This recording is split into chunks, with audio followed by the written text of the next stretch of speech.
اس لیے کہ مسجد کے اندر آپ صلی اللہ علیہ وسلم نے فرمایا کہ مومن کا دل لگتا ہے، اور مومن اس طرح مسجد میں خوش ہوتا ہے کہ جس طرح کوئی مچھلی پانی کے اندر خوش ہوتی ہے۔ فرمایا کہ جو منافق ہے وہ مسجد میں ایسے پریشان ہوتا ہے کہ جس طرح کسی پرندے کو پنجرے میں قید کر دیا جائے تو اس کی کوشش ہوتی ہے کہ میں کب نکلوں اور یہاں سے آزاد ہو جاؤں۔ تو مسجد کے اندر بیٹھنا، مسجد سے محبت کرنا اور مسجد کے ساتھ دل لگانا، یہ اللہ تبارک و تعالیٰ کا بہت بڑا انعام ہے۔ جب یہ کہا کہ ان الذین قالوا ربنا اللہ، جب فرمایا کہ وہ لوگ جنہوں نے یہ کہہ دیا کہ ہمارا رب اللہ ہے، ثم استقاموا، فرمایا پھر اس پر استقامت اختیار کی، پھر اس پر ڈٹ گئے، یعنی جیسے بھی حالات آئے تو اللہ تبارک و تعالیٰ کے در کو چھوڑا نہیں، اور اللہ تبارک و تعالیٰ کی یاد سے غافل نہیں ہوئے۔ تو فرمایا کہ ایسے لوگوں کے بارے میں تتنزل علیہم الملائکہ، ایسے لوگوں پر اللہ تعالیٰ کی رحمت کے فرشتے اترتے ہیں۔ تو اس سے ہمیں یہ بات سمجھ آتی ہے کہ ہمیں چاہیے کہ جب ہمارا یہ دعویٰ ہے کہ ہمارا رب اللہ ہے اور ہمارا یہ ایمان ہے، تو پھر ہمیں اس پر جمنا چاہیے، یعنی کیسے بھی حالات آئیں ہمیں اللہ تبارک و تعالیٰ کو بھولنا نہیں چاہیے، اللہ تبارک و تعالیٰ کی یاد سے، اس کے ذکر سے ہمیں غافل نہیں ہونا چاہیے، اور اپنے آپ کو زبردستی مسجد کے ساتھ ہمیں جوڑنا چاہیے۔ اور آپ صلی اللہ علیہ وسلم نے ارشاد فرمایا کہ جس کو تم مسجد میں کثرت سے آتا جاتا دیکھو، فرمایا کہ ان لوگوں کے ایمان کی تم گواہی دے دو۔ اس لیے کہ اللہ تبارک و تعالیٰ قرآن پاک میں فرماتے ہیں کہ انما یعمر مساجد اللہ من آمن باللہ والیوم الآخر، فرمایا کہ مسجدوں کو وہ لوگ آباد کرتے ہیں جو اللہ تعالیٰ پر اور آخرت کے دن پر ایمان رکھتے ہیں۔ فرمایا کہ وہ لوگ مسجدوں کو آباد کرتے ہیں۔ تو مسجدوں کو آباد کرنا یہ اللہ تبارک و تعالیٰ کو بہت پسند ہے۔ آج اگر ہمارے گھر کی کوئی فکر کرے تو ہم اس سے کتنے راضی ہوتے ہیں کہ یار اس کو میرے گھر کی بڑی فکر ہے۔ تو مسجد تو اللہ تعالیٰ کا گھر ہے، یہ اللہ تعالیٰ کی تجلیات کا اور رحمتوں کا مرکز ہے۔ یہاں سے اللہ تعالیٰ رحمتیں اور تجلیات پورے علاقے کے اندر بکھیرتے ہیں۔ تو اس لیے ہمیں چاہیے کہ ہم مسجد کے ساتھ اپنے آپ کو زیادہ سے زیادہ جوڑیں، اور مسجد کے ساتھ جڑنا اور مسجد سے محبت کرنا یہ ایمان کی علامت آپ صلی اللہ علیہ وسلم نے قرار دیا۔ اور آپ صلی اللہ علیہ وسلم نے ارشاد فرمایا کہ جو لوگ مسجد میں زیادہ سے زیادہ وقت گزارتے ہیں، فرمایا کہ جب وہ کسی عذر کی وجہ سے، کسی کام کی وجہ سے مسجد میں نہ آئیں تو فرشتے جا کر انہیں تلاش کرتے ہیں، اور وہ اگر بیمار ہوں تو فرشتے ان کے لیے صحت کی دعا کرتے ہیں، وہ اگر کسی پریشانی کے اندر مبتلا ہوں تو فرشتے اس کو پریشانی سے نکالنے کے لیے دعائیں کرتے ہیں، اور ان کا کوئی بھی معاملہ ہو تو فرشتے اس کے ساتھ جا کر شامل حال ہو جاتے ہیں۔ تو یہ کس وجہ سے؟ اس لیے کہ جب آدمی مسجد کے ساتھ زیادہ سے زیادہ محبت کرتا ہے، تو اس لیے ہمیں چاہیے کہ ہم کوشش کیا کریں کہ زندگی تو گزر ہی جائے گی، تو جتنا وقت زیادہ سے زیادہ اللہ کے گھر کے اندر گزر جائے وہ وقت یقیناً قیمتی بن گیا۔ اور مسجد ایسی جگہ ہے جہاں پر ہر وقت اللہ تبارک و تعالیٰ کی طرف سے رحمتیں برس رہی ہیں۔ کوئی مسلمان بھی یہ نہیں کہہ سکتا کہ مسجد میں ہر وقت اللہ تعالیٰ کی رحمتیں نہیں برستی، اور کوئی بھی مسجد ہے وہ بیت اللہ شریف کی بیٹی ہے، اور مسجد میں ہر وقت اللہ تعالیٰ کی رحمتیں برستی ہیں۔ تو جب آدمی مسجد میں رہتا ہے تو گویا کہ آدمی اللہ تبارک و تعالیٰ کی رحمتوں کے سائے میں ہے، آدمی گناہوں سے بچا ہوا ہے، اور آدمی ایک رحمت کے فرشتوں کے ماحول کے اندر ہے۔ اس لیے کہ مسجد میں ہر وقت اللہ تبارک و تعالیٰ کی رحمتیں برس رہی ہیں، اور ہر وقت یہاں سے برکات آدمی لوٹتا ہے۔ تو اس لیے ہمیں چاہیے کہ ہم زیادہ سے زیادہ مسجد سے محبت کرنے والے بنیں اور اپنے آپ کو مسجد سے جوڑنے والے بنیں۔ اور آپ صلی اللہ علیہ وسلم نے ارشاد فرمایا کہ جو شخص نماز کے لیے مسجد میں پہلے آ جاتا ہے تو فرمایا کہ جتنی دیر انتظار میں بیٹھا ہے نماز کے اتنی دیر اس کو نماز پڑھنے کا ثواب ملتا رہتا ہے، اور جب نماز پڑھ کے فارغ ہو گیا تو نماز پڑھنے کے بعد جتنی دیر مسجد میں بیٹھا رہے گا اتنی دیر پھر اس کو نماز کا ثواب ملتا رہے گا۔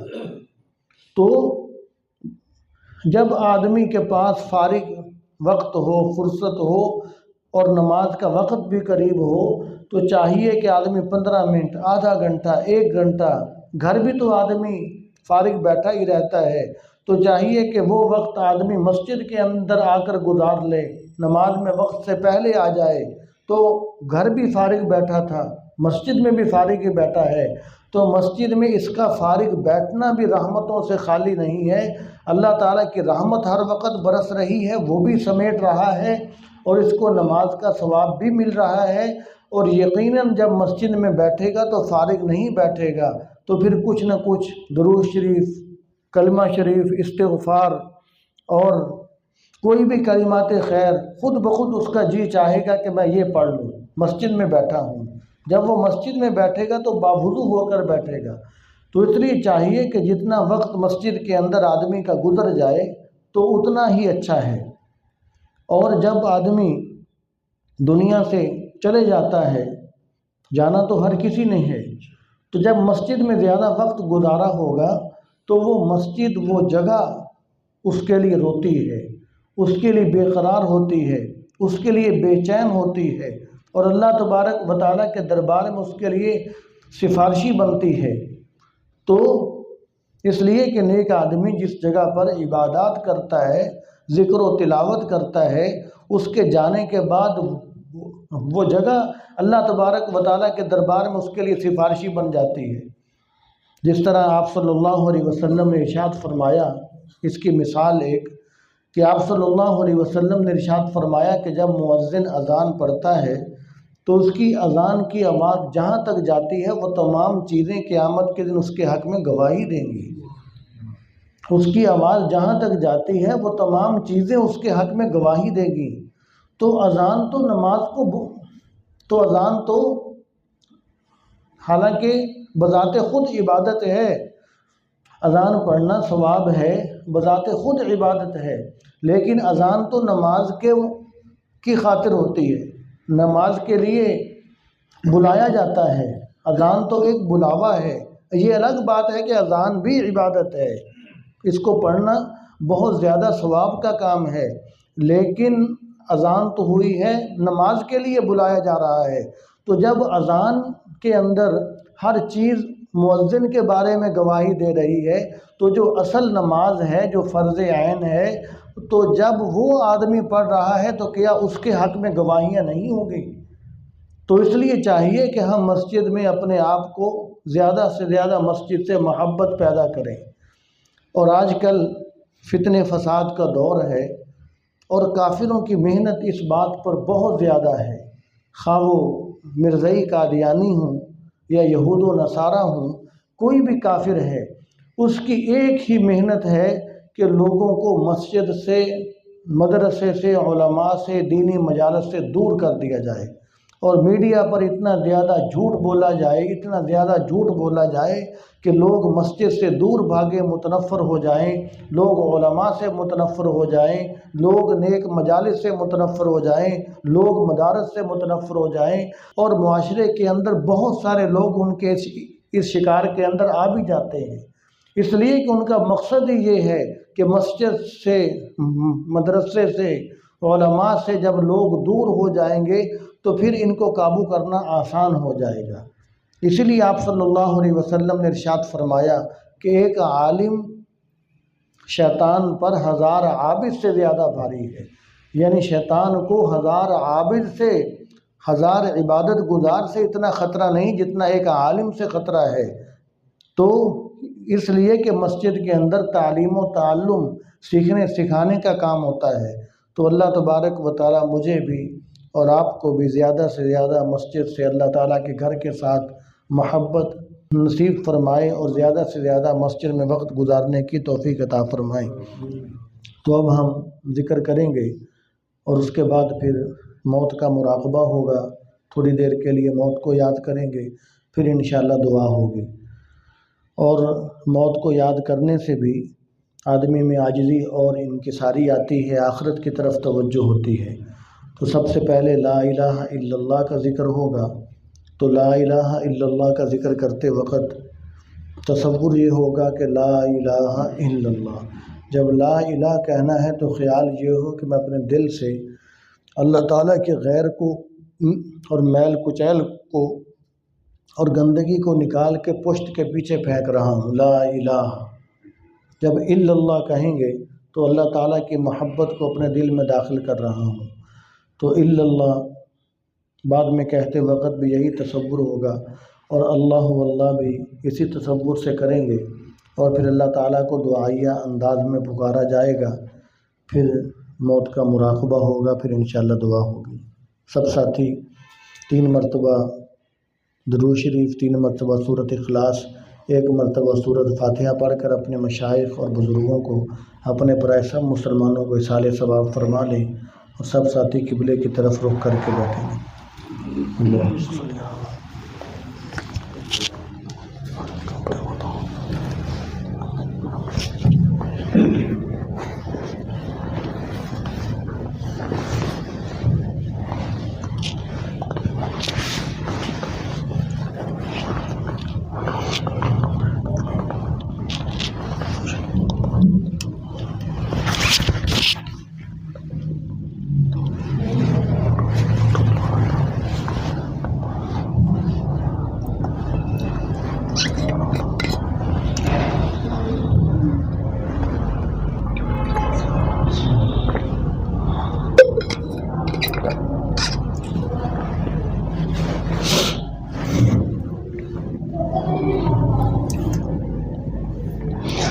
یاد میں تیری سب کو بھلا دوں، کوئی نہ مجھ کو یاد رہے، تجھ پر سب گھر بار لٹا دوں، خانہ دل آباد رہے، سب کو نظر سے اپنی گرا دوں، تجھ سے فقط فریاد رہے، سب خوشیوں کو آگ لگا دوں، غم سے تیرے دل شاد رہے، یا لطیفا بخلقہ یا علیما بخلقہ یا خبیرا بخلقہ، الطف بنا یا لطیف یا علیم یا خبیر، یا حی یا قیوم یا بدیع السماوات والارض، نسألک ان تحیی قلوبنا وان تنور صدورنا بنور معرفتک ابدا سرمدا، یا اللہ یا اللہ یا اللہ، لا الہ الا اللہ، لا الہ الا اللہ، لا الہ الا اللہ، لا الہ الا اللہ، لا الہ الا اللہ، لا الہ الا اللہ، لا الہ الا اللہ، لا الہ الا اللہ، لا الہ الا اللہ، لا الہ الا اللہ، لا الہ الا اللہ، لا الہ الا اللہ، لا الہ الا اللہ، لا الہ الا اللہ، لا الہ الا اللہ، لا الہ الا اللہ،